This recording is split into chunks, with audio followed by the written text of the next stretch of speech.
सभी को नमस्कार।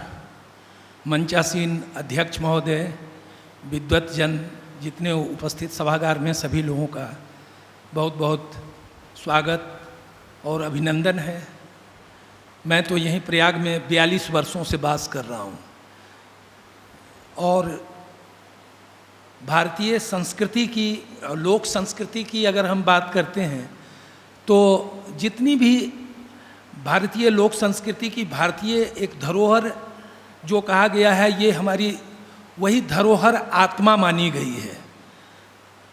भारतीय लोक संस्कृति की ये धरोहर ही उसकी अपनी एक आत्मा है, जो अलग अलग समाजों में, धर्मों में अलग अलग रूप में उसको हम अपनी मन से उसकी पूजा अर्चन, जो भी मेरे अंदर श्रद्धा भक्ति होता है। जैसे मैं प्रयाग में रहता हूँ, प्रयाग में बहुत सारे ऐसे, ये तो तीर्थराज प्रयाग कहा गया है, काशी से लोग आए हैं।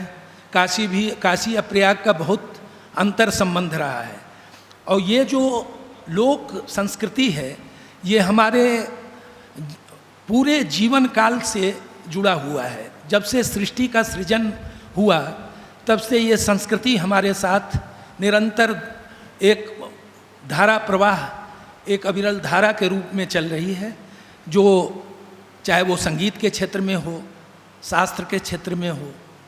अगर मैं शास्त्र की बात करता हूँ तो सबसे पहला शास्त्र भरत मुनि का लिखा हुआ नाट्य शास्त्र को हम लोग उसी को आधार बनाते हैं। बाद में फिर सारंगदेव ने संगीत रत्नाकर, लोचन की, बृहदेश, मतलब बहुत सारे ग्रंथ निकले। लेकिन आधार मूल, अगर वर्तमान में लोग अपनी मूल को कभी नहीं भूलता, तो वो मूल जहाँ से हमें सारी एक जड़ मिली है, वहीं से मैंने शुरुआत किया। और संस्कृति, जहाँ लोक संस्कृति है, वो मेरी संस्कृति, हर चीज़ वहाँ से जुड़ा हुआ है। चाहे वो व्रत का हो, त्यौहार का हो, धर्म का हो, जाति का हो, जितनी भी चीज़ें हैं वो उससे सब लोक से जुड़ा हुआ है। हम लोग शास्त्रीय संगीत के लोग अपने यहाँ उत्तर भारतीय संगीत में जिसको कहते हैं कि गुरुकुल संगीत प्रणाली, उसको गुरु शिष्य परंपरा को वहाँ दक्षिण भारत में संप्रदाय के नाम से लोग बताते हैं।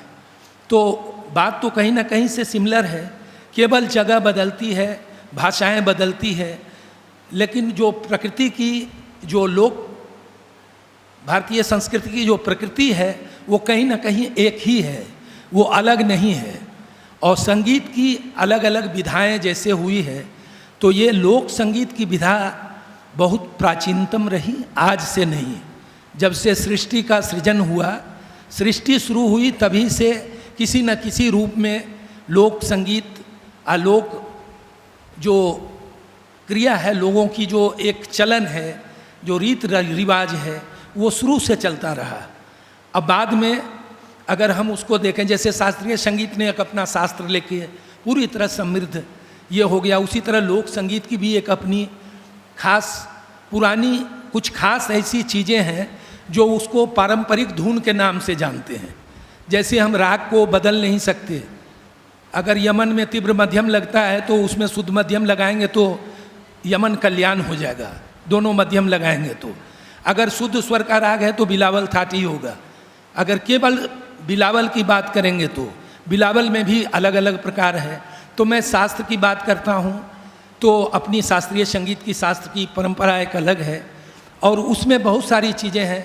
जैसे हमारे संगीत में तो हिस्ट्री ऑफ म्यूज़िक भी है, हम अपनी इतिहास को भी बताते हैं कि पौराणिक काल में क्या था, रामायण काल में क्या था। तो ये सब जो है, जब से सृष्टि बनी है तभी से उसकी संरचना भी हुई। और उसके बाद मध्यकाल में आके संगीत ने अपनी एक स्वर्ण युग स्थापित किया, वो हमारे भारतीय संगीत में, भारतीय शास्त्रीय संगीत में। लेकिन अगर मैं देखता हूँ कि लोक संगीत में अब नवाचार की बात मैं करता हूँ, तो नवाचार तो हर युग में कुछ न कुछ परिवर्तन हुई है। जो पहले था वो अभी नहीं है, जो अभी है वो बाद में नहीं रहेगा। वो हमेशा परिवर्तनशील संसार है। ये संसार की जो संरचना हुई है वो कहीं ना कहीं हम ये देखते हैं कि मेरा जब मैं शुरुआत करता हूँ किसी चीज़ का, तो उसकी अंत भी जब होगी तो उस अंत के समय तक जाते जाते कुछ ना कुछ ऐसी परिवर्तन होती है।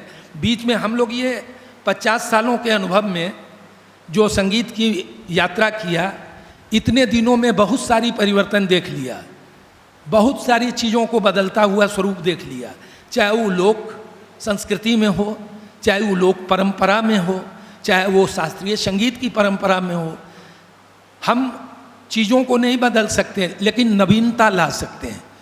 नवीनता इसलिए ला सकते हैं कि वो आपकी अपनी सोच है, आपकी अपनी उसमें कुछ इम्प्रोवाइजेशन है, अपनी आपने उसमें, चूँकि ये जो युग है परिवर्तनशील है, हम हमेशा बदलते हैं। हम किसी अन्य को देख के भी अपने आप को उसका नकल करते हैं कि वो ऐसे कर रहे हैं। दूरस्थ देश में देख लीजिए, पाश्चात्य देशों की जो परिकल्पना है, हमारे देशों में आज जितनी सारी गतिविधि हुई है, ये लोक संस्कृति का ये भी एक पहलू है कि इतना बदलता हुआ स्वरूप मैंने कभी नहीं सोचा था कि इतना डेवलप हो जाएगा, इतनी सारी। तो ये सारी संस्कृति हमारी जो चल रही है, उसी में सारी चीज़ों का बदलाव होता है।